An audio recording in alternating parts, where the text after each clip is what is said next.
No, please don't turn off. I know I've got bats and a pumpkin on my face, but I swear I've got a great personality. Hey there guys, my name's Megan if you're new here, and if not, welcome back for episode 40 of Killer Weekend, where each week we'll discuss a true crime case and you guys can feel free to leave your thoughts in the comments box below. If you like all things true crime, supernatural, UFO, conspiracy theory and all that good stuff in between, then please hit that subscribe button. I'll be here for you every Friday with our true crime killer weekends, and on and off every couple of Wednesdays with our Weirdo Wednesdays, where we'll discuss something spooky I've heard. I will leave a small disclaimer. This episode involves details of violent crime. If that's a trigger point for you, then please feel free to turn away now. It's happening! It's finally happening! Halloween is almost here, and to be fair, I live 90% of my life as a spooky bitch, so it's not really a massive adjustment for me. But it's time.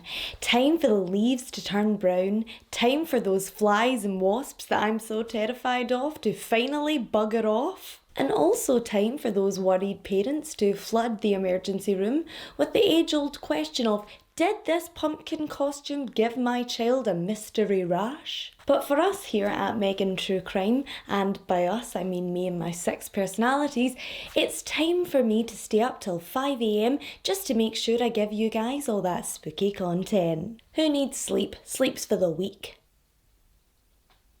So what's your guys' plans? You got anything exciting on? Are you just going to keep it casual and hand those sweets out to the local neighbourhood kids? Or are you going to dress up in fancy dress and hit the local club? Whatever you're doing with your spooky night, please do bear in mind that we live in a very scary world right now, and sometimes it doesn't matter if you lock all your windows or how many bolts you have on your doors or how good you think your intuition is. Sometimes evil can still find its way into your perfect world, even into your own friendship group. Tonight, everyone, we will be discussing the mysterious Napa Valley Halloween murders.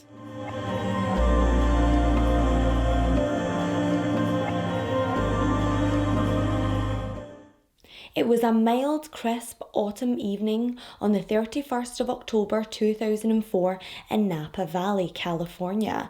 And as the wind blew around the brown and red leaves on the ground, 3 young women handed out Halloween treats to their neighbourhood children. Roommates Adrian Insogna, Leslie Mazzara and Lauren Mianza, and I know this probably makes me an awful person considering what happens later, but every time I hear the name Adrian, I just hear Adrian! Big up all my Rocky Balboa fans. But anywho, the girls giggled away as the kids dropped by the house to tell their awful jokes and to pick up candy. I'm pretty sure we all remember the humiliating process of trick-or-treating. Going to a stranger's door and begging for food, as if that's not humiliating enough, you then get the stark realisation that you're neither funny or talented when they ask for a joke or a song. Knock knock. Dishes. Dish is a very bad Halloween joke.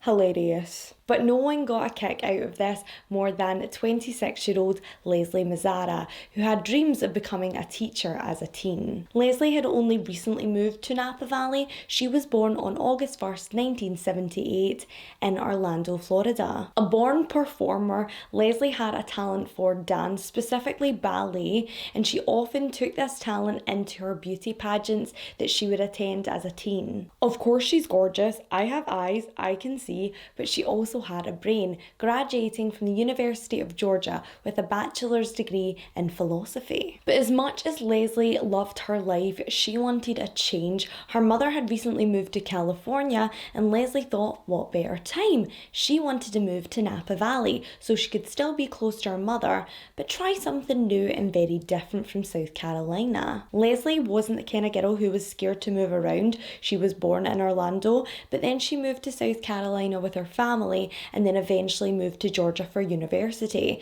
So she was just really excited for this fresh new start. Whilst at university, Leslie could literally be described as the whole package. She took karate lessons, she also played lacrosse, which by the way, we don't have here in Scotland, so can someone please explain it to me? Because as far as I can see, it just looks like hundreds of people running around with tadpole fishing poles attacking each other. At the age of 26, Leslie was kind of in a transitional phase. She had dreams as a young girl of becoming a lawyer, a teacher, a nurse perhaps, but she hadn't really realised any of those goals as none of them felt quite right to Leslie. She had also recently split up with her boyfriend, a long-term partner she lived with named William Lee Youngblood. William Lee, who was a young lawyer, also the name William Lee Youngblood, I don't know about you, but I definitely think his family would go out purging on purge night. He was very wealthy, he fell super hard and fast for Leslie, and she did feel the same. But sadly, William wasn't the only one who had an obsession for young Leslie. William's father, William Lee Youngblood Sr., white people, allegedly also had a thing for Leslie. He would just turn up at the couple's home unannounced, and he would do it on days where he knew specifically just Leslie would be home. He also used to call her mobile phone quite a few times a day. It was said that she felt highly uncomfortable about this. This wasn't the kind of father-daughter-in-law relationship that she thought was normal, and she thought he may have been obsessed with her. So when William Lee Jr. proposed to her, she decided that then and there it was time to end the relationship. She loved this man, but could she really deal with this creepy father-in-law forever? Be my wife. Sorry honey, can't do it. Your dad's a wee creep. It was then and there that Leslie had settled on the idea of moving to Napa Valley, the land of wine and gorgeous landscapes. What could be more beautiful than that? Whilst in Napa, Leslie's good looks and sparkling personality earned her a job pretty quickly, and she began hostessing at Francis Ford Coppola, the director of the Godfather movies, winery. She immersed herself in the meeting and greeting of VIP clients, and she did really well at it. She had accidentally stumbled into her niche. On top of all this, Leslie managed to bag herself a home on Dorset Street, living with two other women. Now, the two other women, probably not the best girls you want to live with, because one day, just out of the blue, they decided to let Leslie know that they were leaving her and moving into an apartment together. Leslie couldn't afford the rent on her own, and she was kind of stuck. Enter Adrian Insogna and Lauren Mianza. The two girls, Adrian and Lauren, had grown close to Leslie because they were living exactly next door. They had a spare room, and yeah, what better way to split the rent and have it be a little bit cheaper. Leslie was absolutely thrilled to be moving into her new home, and she did so late in August of 2004. Adrian Insogna was born on December 30th, 1977 in Calistoga, Napa. And I can't really help but say Calistoga and think Calistoga. Just me? Okay then. She grew up with her two sisters and brother, and it was said that they were a really tight-knit family group. She was extremely close to her mother Arlene. Adrian is what you or I would consider as one of these all-American girls. She was extremely sporty, she played volleyball, she was also a Girl Scout troop leader, and she was just naturally really intelligent. She worked super hard to get herself a college scholarship. Sadly, at a young age, Adrian had actually been in a car accident that had left her with slight brain damage, but she persevered and worked through her recovery. After high school, Adrian went on to get her bachelor's degree in civil engineering at the California Polytechnic State University. I will say guys, I've actually gone my entire life without actually knowing what a civil engineer actually does, so let's do this. Let's learn together. Anyway, civil engineering is a professional engineering discipline that deals with the design, construction and maintenance of the physical and naturally built environment, including public works such as roads, bridges, canals, dams, airports, sewage systems, pipelines, structural components of buildings and railways. Oh, After graduating from this impressive field, I'm very impressed, Adrian decided to make a change. She wanted to stay near to her family, but she wanted to get a little bit of independence and move out of the family home. So after graduation, Adrian moved to Napa Valley and began working for their sanitation district. Lauren Mianza was born in December 1976. Unlike the other two girls, she was extremely quiet and withdrawn. Apart from her family and her beloved dog Chloe, she didn't really have that many close friends. She was extremely sporty and into volleyball, which made sense because she later became a volleyball coach for the local community college. Because she was the least social out of the three women, she was super thankful when she met Adrian at a volleyball class. Like three incredible magnets, those women were drawn to each other and all met in the middle of the Napa Valley. On that Halloween night, they had fun, they gave candy out to trick-or-treaters, they baked cupcakes. To each other, they were best friends. To you and me, they're amazing, successful young women. But to someone else that night, sadly, they were targets. Adrian decided that she was going to head out for a bit at 10 p.m. Her on-again, off-again boyfriend, Christian Lee, only lived a block away and she thought she would make an impromptu visit. The two had a rocky relationship. Adrian was kind of looking for something more serious. You know, she was getting in her late 20s, but sadly, Christian, who was giving us a little bit of F-boy vibes, he just wasn't looking for that. So the two would argue quite frequently over the status of their relationship. That night was a prime example because Adrian had headed over to his home to let him know that she had met another guy at a party and was considering going on a date with him. But this just made Christian so angry. He was that guy that we all date who doesn't want us but doesn't want anyone else to have us. Till as old as time. Because of their disagreement, Adrian only stayed for 30 minutes and then headed home back to her friends. At 11 p.m. when Adrian arrived home, the girls all got ready for bed and headed off into their separate bedrooms. You had Lauren, who was downstairs on the ground floor with her dog Chloe, and then you had Adrian and Leslie, who lived upstairs. That night, as they put on their pyjamas and tucked themselves into bed, I'm sure that every one of them felt completely safe. But they weren't safe. Because outside that night, there was someone laying in wait, carrying zip ties and a large knife. The same someone crept around the home, cutting the phone lines, ensuring the girls had no way of contacting the outside world.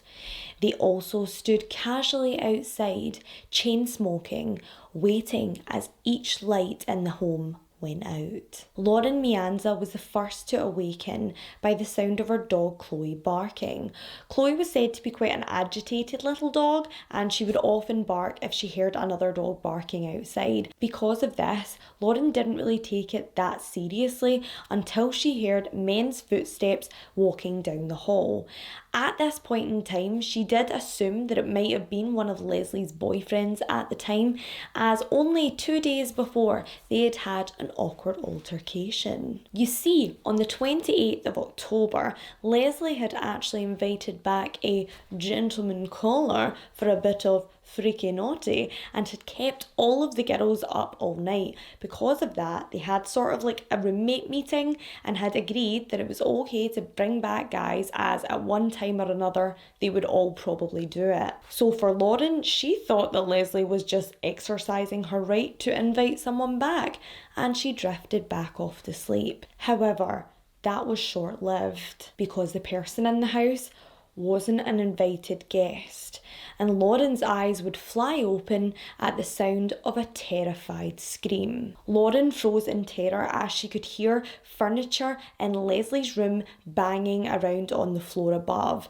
She didn't know what to do. She was in panic mode and all she could think about was getting out of that house. She slowly opened her bedroom door and made sure the coast was clear before she ran into the hallway, but just as she did, Instead, she heard footsteps at the top of the stairs, coming down to exactly where she was standing. At that point, she goes into fight or flight mode and she runs. She grabs her dog Chloe and bolts towards the back patio door. She gets out of there and suddenly she's in the back garden, unarmed and unable to know whether the intruder followed her out. Was he waiting, about to pounce in the bushes? Just as Lauren was running through every worst case scenario in her mind, she heard the crack of the blinds of the downstairs front window opening and closing. She then knew that the intruder had left the home. As she waited for complete silence, she then ran back through the patio door so bravely to go and check if her friends were okay. At this point, Lauren had no idea of when the intruder would return, if they would return, so she took her opportunity to run up the stairs and check on her friends. But what she found was a terrifying scene. There was blood all over the walls, all over the carpets. Because it was so dimly lit, she couldn't really see her way around until she walked into Adrian Insogna's room. There she found her best friends, Leslie Mazzara, lying face down in a pool of her own blood. It was clear that Leslie was gone. Her attention then turned to Adrian, and as she ran across the room, she slipped, only to realise she was slipping on her friend's blood. Adrian appeared to be breathing, but she was minutes away from death, having been stabbed several times. Lauren then promised that she would get help for her friends as she ran to the home phone, only to realise it had been disconnected. Panicking, she then went to her car and tried to call the police from her mobile phone. Lauren then drove away in her car so that she could get to safety to call the police. As we said, she had no idea when the killer was coming back. What if she was next? Even Adrian's mother, Arlene, would later applaud Lauren for her bravery and her quick thinking in that moment. Sadly, when the police and ambulance services arrived at the home on Dorset Street, it was too late for Adrian Insogna. She had succumbed to her wounds. For the residents of Napa Valley, they were completely gripped in fear. This was two beautiful young women who had their whole lives ahead of them. Who could do this in their town, and why would someone do this? Lauren also had her own questions. She was a sole survivor in this attack in her own home, in which she shared so many amazing memories, but it was now a grisly crime scene. Why me? Why didn't the killer attack me? And investigators had their own questions about this. Was Lauren as innocent as she claimed to be? Could she be involved in this horrific double homicide? The crime scene would suggest no. There were several things that would suggest that it was a home invasion, such as the downstairs window. Now, Lauren was adamant that she had locked each and every one of the doors. However, she had forgotten to lock the downstairs living room window, and this is where police believe the intruder gained access to the home. Firstly, investigators found the killer's DNA at the scene. There was blood found at the scene that didn't match either of the victims, and it belonged to a Caucasian male with either green or blue eyes. It also appeared like the killer had been watching the girls from outside their home. There was shoe prints outside the front window. There was also cigarette butts, and none of the girls in the home smoked. They were actually quite a niche brand at the time. This brand, Camel Turkish Golds, had only been on the market in the area for around 4 months prior to the murder. Possibly even more bone-chilling, there were zip ties found in the exact same location. The crime scene inside the home also suggested a possible motive. It appeared that the killer had specifically targeted Leslie, and that Adrian perhaps had just ran in to her friend's aid and become collateral damage. Who could this be? Was someone obsessed with Leslie? At first, investigators thought that it could have been undocumented workers who'd been working in and around the home. However, the DNA profile ruled that out quite quickly. Could it be possible that someone had taken an infatuation with Leslie and took it too far? It's so hard to narrow it down because Leslie, like I said, had so many admirers. She was also one of those really kind people who could stay friends with their exes, even the crazy ones. As Elphaba would say in the Broadway show Wicked, I'm not that girl. She had even received a weird email from her ex, William Lee Youngblood, only days before her murder. And yes, let's not forget creepy daddy dearest William Sr., as he had actually called Leslie twice late at night on the night of the murders. But were this father and son duo creepy? Yes. Exhibiting massive red flags? Also yes. But were they guilty? No. Not of murder anyway, as both men voluntarily gave up their DNA and it didn't match the DNA of the killer. So let's forget about those two and never talk of them again. Moving on to Leslie's college boyfriend, Brian West. Leslie and Brian had been together for a couple of years whilst they were at college, and he was said to be extremely infatuated with Leslie even years later. This was only further proven by the fact that when Leslie was murdered, he created a creepy shrine-like website in honour of Leslie. If you're an 80s or 90s kid like me and you've ever seen Hey Arnold, it was kinda giving me Helga Shrine vibes. A wee bit creepy. But several of Leslie's friends said that no, Brian was just a little bit odd and he was virtually harmless. So if it wasn't Brian, could it maybe be that it wasn't someone from her past, but someone in her present? Like I said, Leslie was, a popular girl around town at the time, and she was dating two guys. One was more serious in Leslie's mind, and the other was more of a good time dude. These men would often go above and beyond for Leslie, and this wouldn't be the first time that someone would try to buy her affections. On one occasion, she was given the gift of a luxury cruise. Also, she'd been given designer luggage by one of her ex-partners. And let's not forget creepy shrine guy Brian West, who once got her a car. A whole car. Now, I'm just going to say what every female out there is thinking. I wish this woman had left some sort of handbook for us mere mortals. I mean, I'm lucky if I get an Amazon gift card and a trip to TGI's. Tell me your secret. There was also claims that one of Leslie's boy toys was a little bit possessive. He would often fly off the handle if Leslie would talk to other people who were simply just her friends in bars. It was also said that on one occasion, Leslie had been given flowers by one of her gentleman callers, and when he saw the flowers that weren't for him, he flew into a rage. Could Leslie and Adrian's killer be a deranged stalker who was already in Leslie's life? No, because yet again, DNA and concrete alibis determined that none of Leslie's lovers were her killer. So then, with no real answers coming out, people started jumping to conclusions and coming up with their outlandish theories in the community, such as the mob connection. Several people spread the rumour that Francis Ford Coppola's winery, which Leslie worked at, had mob connections, and perhaps Leslie had saw something that she shouldn't have. Leslie's mother chalked this all up to complete myths because Leslie would have said something to one of her friends. However, she also didn't believe that Leslie was the target of this crime. Could Leslie's mother possibly be right, and did investigators have it all wrong? If so, who would be after Adrian and Insogna? From the get-go in this investigation, it had a taste of kind of slut-shamey behaviour.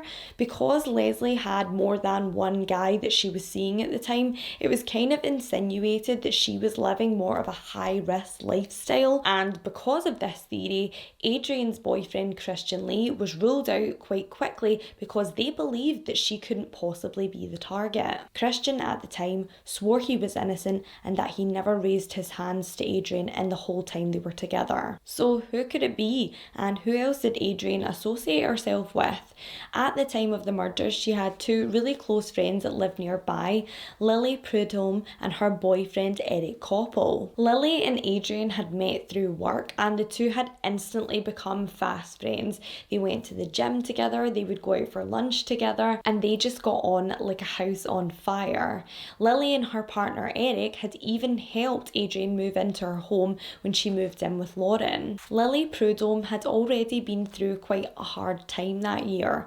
Her partner Eric, who had once been her fiance, had started heavily drinking due to bad depression. Lily would often say that he would embarrass her at parties by getting too drunk and becoming so belligerent, and she was starting to get really fed up of his behaviour. Because of his dependence on alcohol, he was unable to hold down a stable job, a far cry from successful Lily. The couple, actually in a sad state of events, were due to get married on the 1st of November 2004 that year, but because of Eric's erratic behaviour, the wedding in Hawaii was cancelled. Lily would even later go on herself to say that had the wedding gone ahead that year, all three roommates would have been in Hawaii. Over time, Eric and Lily would become close friends with specifically Adrian, but also Lauren.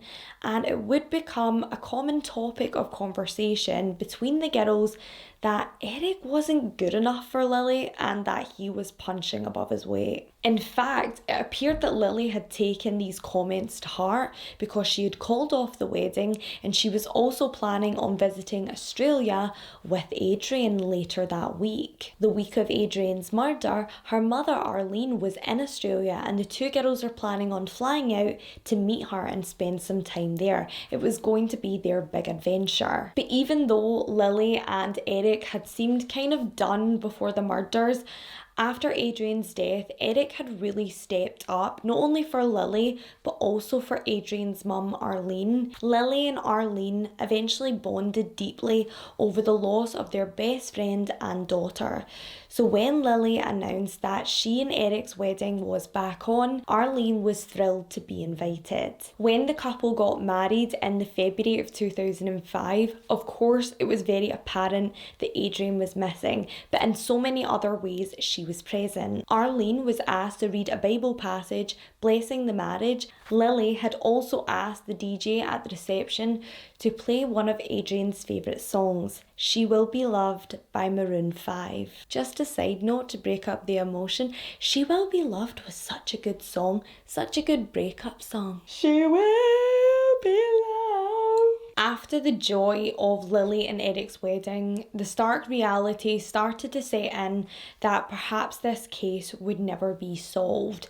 The leads began to dry up and no one was coming forth with anything new. The people of Napa Valley dreaded another Halloween in fear, wondering if the killer would strike again. At the end of August, law enforcement had come out to the public with some new information. Well, kind of new information. Remember we spoke about the cigarette butts that had been found outside the home? Well, the police hadn't really told anyone about this. As it would turn out, the DNA found on the cigarette butts and the DNA on the blood at the scene both were a match, so they knew that the killer was laying in wait as the women drifted off to sleep. Because of this, they made the public appeal to look for a smoker in the Napa Valley area who was known to smoke Camel Turkish Gold cigarettes. When officers had previously interviewed Lauren, the roommate of the two women, she seemed a little bit hazy on who smoked in the group and who didn't. She wasn't too sure, but when she saw the image of the cigarettes on her screen, she had an epiphany. She knew someone who smoked, and also someone who smoked the Camel brand. However, despite this promising new lead, investigators would never follow up on this, and the person in question would never be DNA tested. Like the song says, California knows how to party, but they don't know how to solve crimes. 1 month would pass after Lauren spoke to police, and on the 27th of September 2005, the killer of the two women handed themselves in. When investigators contacted the families of Leslie and Adrian, they all expected to hear the name of a stranger, but instead, they heard the name Eric Koppel. That's right, the new husband of Adrian's best friend Lily. He was the infamous Napa Valley Halloween killer. Adrian's mother specifically was absolutely horrified by this. She felt disgusted and violated. Not only had she blessed their union at their wedding, but she had also been comforted by Eric at a candlelight vigil for her daughter only 2 weeks after her vicious murder. Lily was Adrian's best friend, and there would be much speculation on how could she not have known. A comment that, in a sad twist of irony, Lily had actually made herself. You see, whilst being interviewed for Dateline NBC shortly after the murders, Lily made a statement that someone had to know something. How could this person's friends and loved ones not see the signs? Little did she know that the person who should have been looking for those signs was her. Eric Koppel was an extremely depressed and withdrawn young man. He didn't really have many friends, and after he started drinking to cope with his depression, really the only light in his life was Lily. So when his long-term partner Lily, who had always been so enamored with him, started to see these cracks for herself, he just snapped. So on the night of the 31st of October 2004, Lily and Eric had attended another friend's Halloween party. Yet again, in typical waster fashion, Eric decided to get extra drunk and belligerent, and he embarrassed Lily in front of her friends. This was the final straw for her, and she said that she was done and she was going to stay with her mother. In a drunken rage, Eric began to blame Lily's friends. It was their bad influence that was breaking them up, and therefore he packed a knife, zip ties, which why someone would have zip ties in their home, don't ask me, maybe I'm just vanilla, and finally a packet of Camel Turkish Gold cigarettes, which would eventually be his undoing. He then walked to the once happy home full of laughter on Dorset Street and waited outside as one by one the girls switched off their bedroom lights. Eric at this point had time to stop, time to change his mind and turn back, but he didn't. And when the lights were off at 2 a.m, he snuck in the downstairs window and crept upstairs to what he believed was Adrian's bedroom. However, in his drunken stupor, he actually got the rooms mixed up because, you can't even do that, right? And he wandered into Leslie Mazzara's room. Mistaking Leslie for Adrian, he then began to stab. It was only when Adrian ran to her friend's aid that he realised that he had attacked the wrong woman. Eric would later claim that he was so intoxicated that he couldn't remember committing the murders because he had blacked out. That old chestnut. But the crime scene suggested otherwise. We had the shoe prints outside and also the many cigarettes that had been smoked back to back, which proved that he had been waiting outside planning his attack. There was also the zip ties that he had brought along with him, and why would someone have zip ties in their home? Had he perhaps ordered them weeks before? He then went on to marry Adrian's best friend, and not only that, socialise with the deceased girl's friends and family as if he was grieving for them too. To me, in my humble opinion, this seemed like an extremely premeditated attack, and he was probably planning it from the moment he heard that they were going to Australia and he was going to lose Lily forever. Because of the overwhelming evidence against him, Eric decided to take a plea deal, which meant that as long as he pled guilty to first-degree murder, he would escape the risk of the death penalty. Both women's families made extremely impactful statements at the sentencing hearing. Leslie's mother mourning the loss of her daughter, but also the grandchildren that she would never get to meet. Adrian's mother, full of anger at Koppel's betrayal, said to him that her daughter had absolutely hated turtlenecks, would never wear one in her normal life, but because of the damage that he did to her during their struggle, she had to be buried in one forever. There was one statement in the hearing that I don't think anyone was prepared for. I know I sure wasn't. And it was that of Lily Koppel. She introduced herself to the court as Eric's wife and then lovingly smiled over at the man who killed her best friend. She then spoke of how Eric wasn't this person and how she knew a gentler Eric. And if you thought that was bad, hold on to your wee briefs because it's about to get a lot worse. She then followed this up by saying that before Eric confessed, she told him and promised him that there was nothing that he could say that would make her love him any less, and that this statement is just as true today as it was then. No. Adrian's mother, Arlene, said that this comment in the courtroom absolutely killed her and that she doesn't know if her relationship with Lily can ever be repaired. Eric Koppel was then sentenced to life in prison without the possibility of parole.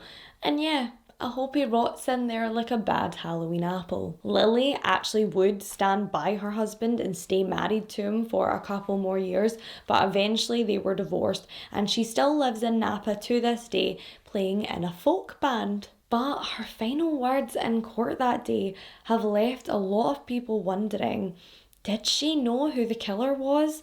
And if so, for how long? So if you're having a quiet night in this Halloween, please remember to lock your doors and your windows, because who knows if you have an Eric Koppel in your circle of friends. I hope you guys liked this week's episode. If you did, please give it a big thumbs up for me. It really helps my channel and yeah, just lets me know that you like me. If you're feeling super duper fancy, then please hit that notification bell so you don't miss any of our upcoming spooky episodes. If you've been watching for the first time and you're thinking, I've slowly forgiven her for the bad artwork on her face, then please hit that subscribe button and I'll be here for you every weekend with our True Crime Killer Weekends and on and off every couple of Wednesdays. We have some amazing spooky content lined up for this Halloween. I'm so excited to see you guys more and interact with you more.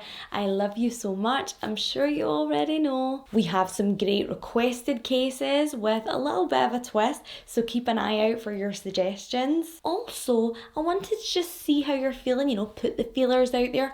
How do you guys feel about merch? Would you be interested in merch? Is that something that you would buy? Let me know in the comments. We're almost at 9k subscribers, guys, and honestly I'm so bloody thankful for each and every one of you. I wouldn't be here if it wasn't for you, so thank you. Please guys, stay safe, lock your doors and your windows now. Don't talk to strangers. And I know Christians don't really believe in divorce, but I'm pretty sure your husband killing your best friend is a free pass. I think the big God would turn a blind eye on that one. Cheers! See ya! God, I'm 30 and I'm wearing face paint. Jesus.